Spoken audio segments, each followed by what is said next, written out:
everybody. All right, so we are going to take some time today to do another recap on our tie game theory. For those of you who follow us on YouTube or are a client here at Oxygen, you know that we take the time to review the tie game theory multiple times throughout the year and in many different scenarios, because the tie game theory was developed internally here at Oxygen for the amount of relevance it has in our day-to-day business.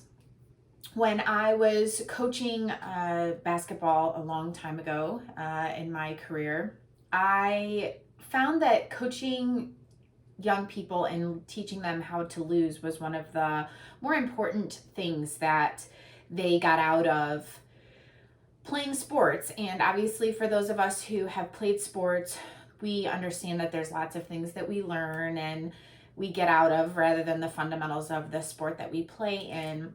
But tie game theory was developed predominantly because I was coaching a group of young women that were doing a fantastic job, but then came up against a competitor that was pretty much whooping their tail. And the mental part of losing came about. So when we translate that to business, it applies in lots of different scenarios. Sometimes we talk about it when we're setting our goals for the first of the year, when we are reassessing whether we are far behind or maybe even far ahead. We'll talk about both of those today.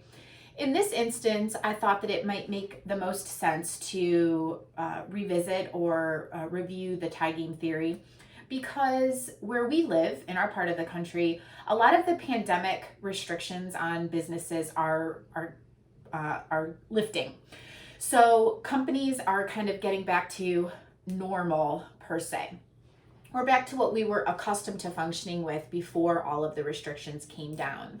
So businesses have found themselves in one of two different kind of buckets, we'll call it. Either your business is doing fantastic and you sailed through the pandemic, or maybe you even grew because of some different characteristics, or something happened. Maybe some of your competitors maybe lost their business, unfortunately, and you kind of have a little bit more of the market, or you pivoted well, and so your business has blossomed. Or on the flip side, business isn't going so well, and you're hoping that now that the restrictions have let up, you have an opportunity to really make up some ground for the last 15, 16 months, depending on how long the restrictions really kind of latched down on you. So remember that because this is such a fluid technique, if you've taken this class, we're just doing that. We're just reviewing it so that to kind of give you a quick refresher.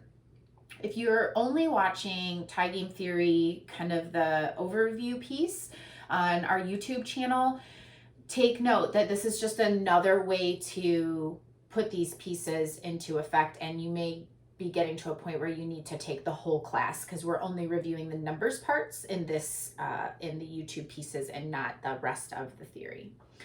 Okay, so number one, we use this theory in every part of our business. So it's very easily applied to our sales department because sales is so numbers driven, but we also can apply this to anything in our business that is numbers focused. So this could be for my engineering companies or my production companies, production numbers, obviously very numbers driven. It can be any KPI that you are struggling with. Maybe you're having a turnover situation because our workforce is in such a vacuum right now. Maybe you're having a turnover issue.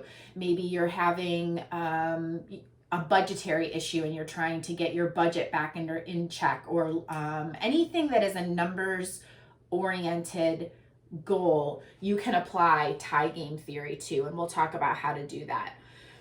All right, so let's talk about where to start. So every business that we work with, we recommend you start with 5 priorities. And these 5 priorities should come from the very top of the organization. They're easiest if they are numbers oriented And they don't all have to be. However, if they're measurable, it's a little bit easier for your branching down departments to then develop their own priorities. And these can be anything from profit margin, sales goals, turnover, sustainability, anything that is going to be the priority of the organization as a whole. These shouldn't change more than 4 times a year. They can stay a little bit longer than that, but you shouldn't change these more than quarterly. It's not a badge of honor to ask your people to pivot faster than that. So these 5 things need to be a little bit more stable than that. And then each one of your departments, like I mentioned, can take their own and kind of branch off and develop their own 5 that are a little bit more specific to what their priorities should be. So once we have your 5, then each department should be measuring one of two things. We call them leading indicators and lagging indicators. Each one of these can have a little bit different definition if you've ever heard of them discussed before. They can have different interpretations, but just for simplicity's sake, a lagging indicator is a solid number. It's something that that I call reportable. So I can run a report and I can say, Kat sold X number of items yesterday. It's not a guess, it's a solid number, and it's something that we know has happened kind of in the past tense. A leading indicator are the behaviors that I know will lead to that. So whatever you know needs to happen in your business to make a lagging indicator happen.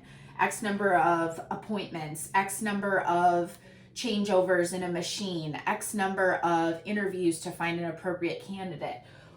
Obviously, those types of things won't always lead to a result, but we know if we do them enough times, if the behavior happens enough times, we will eventually get to a solid result that we need. So we're tracking 2 different types of indicators, a leading indicator and a lagging indicator. Okay, so like I mentioned before, we've got two different kinds of companies. One that's growing rapidly and one that is struggling. Both of which need a very solid goal. For companies that are growing like crazy, we hope that you can continue that. However, it's smart for us to be aware that people will be spending their money in other places. Potentially your competition is coming back, or the market is now open enough that people could be your competition. So what crazy ground that you have grown, or what crazy things have happened to your business in this odd time that we found ourselves in, we need to make sure that our goals kind of keep a hold of our market share. For those of us who are struggling, we have a lot of ground to make up. And so using the multipliers that we're going to talk about today are all that more important. So what we'll do is we'll take our monthly goal, and this will be just a little bit different depending on what your metric that you're using is. But you take your monthly goal, and I'm going to give you a couple of examples, but I want to just write it out for you here. Divided by the number of days. So let's talk about this for a minute. If you're selling, it would be typically somewhere around 25 days. If you have a website that's fairly active though, maybe it would be 31 or 30, depending on which week we're in.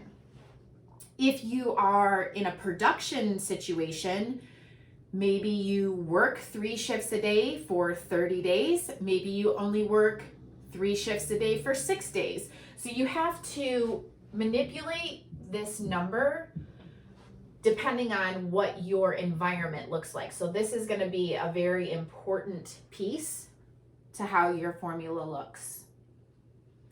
Then whatever this number is, you're going to multiply by 1.5.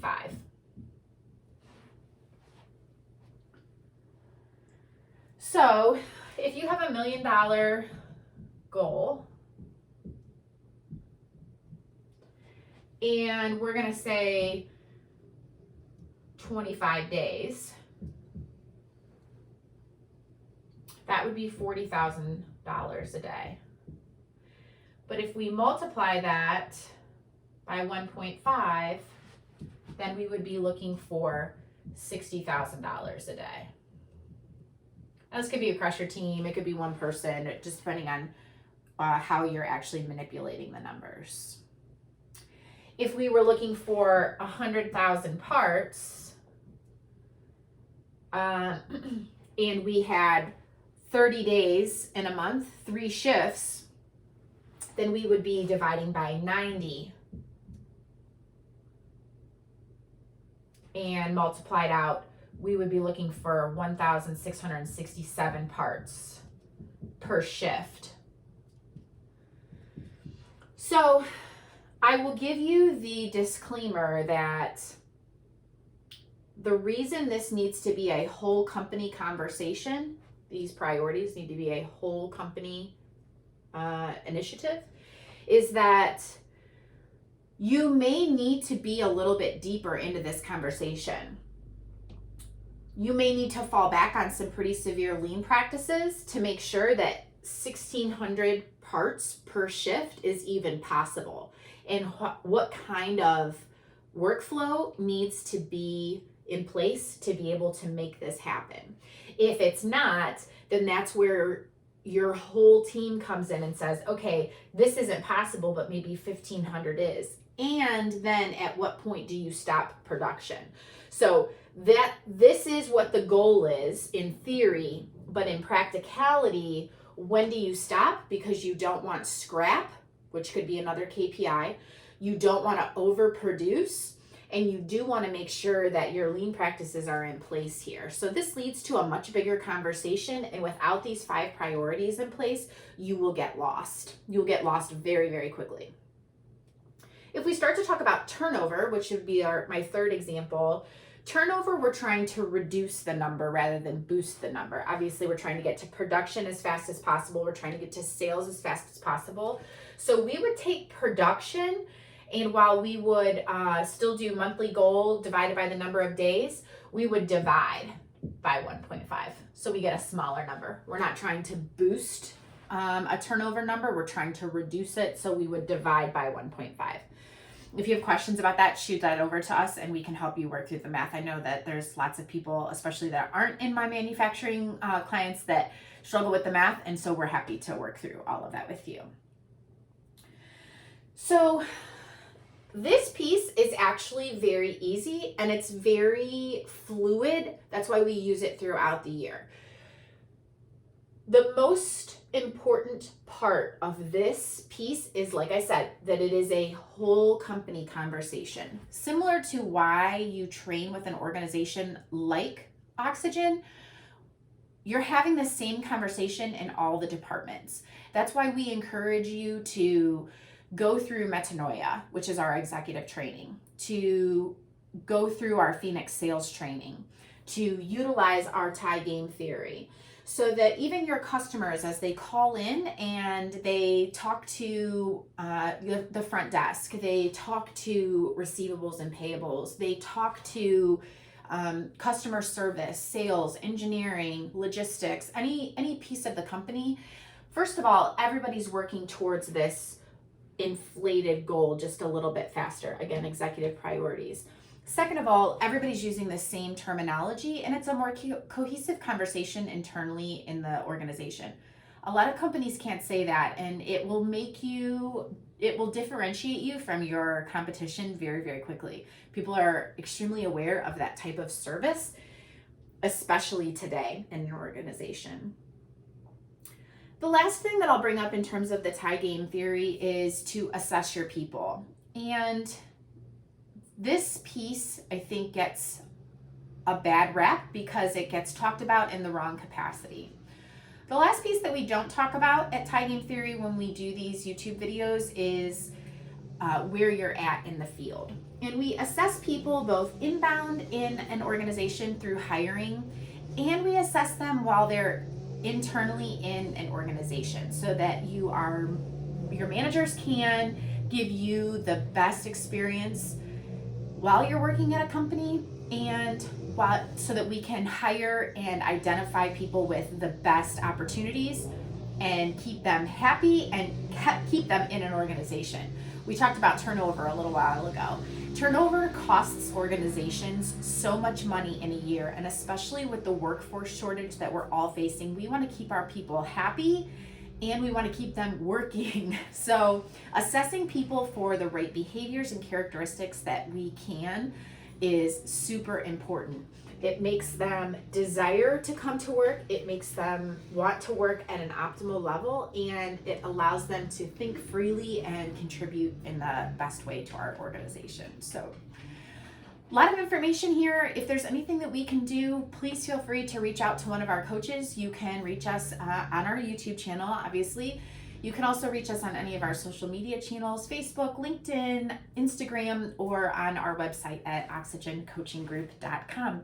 I hope everybody takes just a little bit of time to breathe life in, and I hope business is going fantastic for everyone. Have a great day.